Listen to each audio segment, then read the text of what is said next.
সামনে দৃশ্যমান হোক, দেশবাসীর সামনে দৃশ্যমান হোক যে খুনি ফ্যাসিস্ট হাসিনা, জাতিসংঘ স্বীকৃত নিকৃষ্ট খুনি হাসিনার অন্তত একটা বিচার রায় যেন আমরা খুব শীঘ্র দেখতে পারি।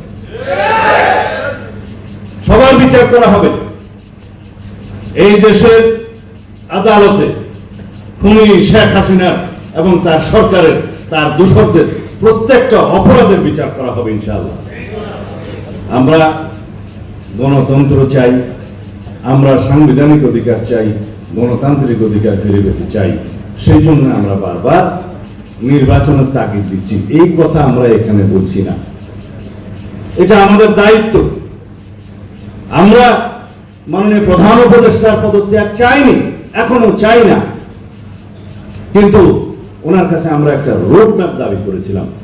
এখন বিভিন্নভাবে আমরা শুনতে পাচ্ছি বিভিন্ন রকমের চক্রান্তের মধ্য দিয়ে এই সরকারকে বিভিন্নভাবে ভুল বোঝানো হচ্ছে যে আপনার সরকারকে কাজ করতে দেওয়া হচ্ছে না। সঠিক নয়। আমরা গণতান্ত্রিক উত্তরণের জন্য, একটা ডেমোক্রেটিক একটা ট্রান্সফরমেশনের জন্য আমরা আমাদের কথাগুলো বলছি জনগণের পক্ষে। এটা যেন অন্য কোনোভাবে না নেয়। আমরা বলেছি এই দেশের সেনাবাহিনীকে যেন বিতর্কিত না করা হয়। আমরা বলেছি এই দেশের সার্বভৌমত্ব নিয়ে যেন কোনো রকমের ছেলে মানুষই না করা হয়। এদেশের নিরাপত্তা, স্বাধীনতা, সার্বভৌমত্বকে রক্ষার জন্য জাতীয় ঐক্যমত্যের ভিত্তিতে যেন যে কোনো সিদ্ধান্ত গৃহীত হয়। এই কথাগুলো আমরা বলছি জাতীয় স্বার্থ সংরক্ষণের জন্য।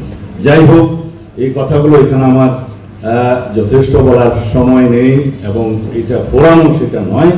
আমি শুধু আহ্বান করব, আপনারা আলেম সমাজ দ্বিধা বিভক্ত থাকবেন না, বহুতা বিভক্ত থাকবেন না। আপনারা বহুভাবে বিভক্ত ছিলেন বলেই এই স্বৈরাচারী ফ্যাসিবাদী শক্তিগুলো আপনাদেরকে বিভিন্নভাবে নির্যাতন, নিপীড়ন, মামলাবাদী দেওয়ার সুযোগ পেয়েছিল। আপনারা কেন ঐক্যবদ্ধ হন না? আপনাদের স্বার্থ তো এক। আমি শুধু আল্লামা ইকবালের একটা শের পড়ে আপনাদের এখান থেকে বিদায় নেব যে मुसलमान के हर फिरके ने एक दूसरे को काफिर कहा, वही एक काफिरी है जो उसने हम सबको मुसलमान कहा। অথচ আমরা সেই মুসলমানরা একত্রিত হতে পারি না।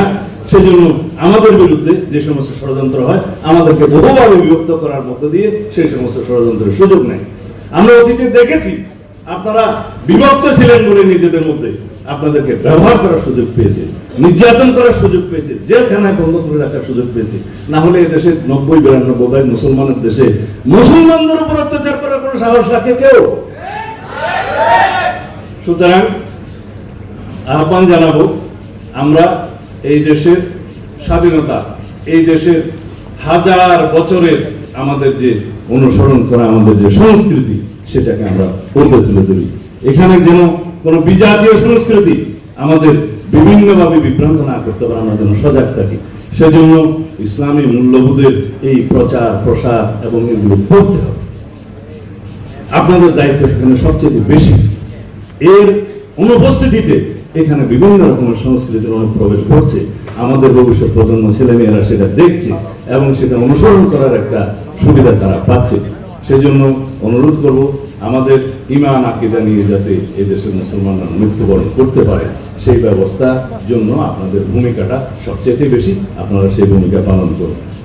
আসসালামু আলাইকুম ওয়া রাহমাতুল্লাহ। আমার কথা ধৈর্য ধরে শোনার জন্য শুকরিয়া আদায় করছি।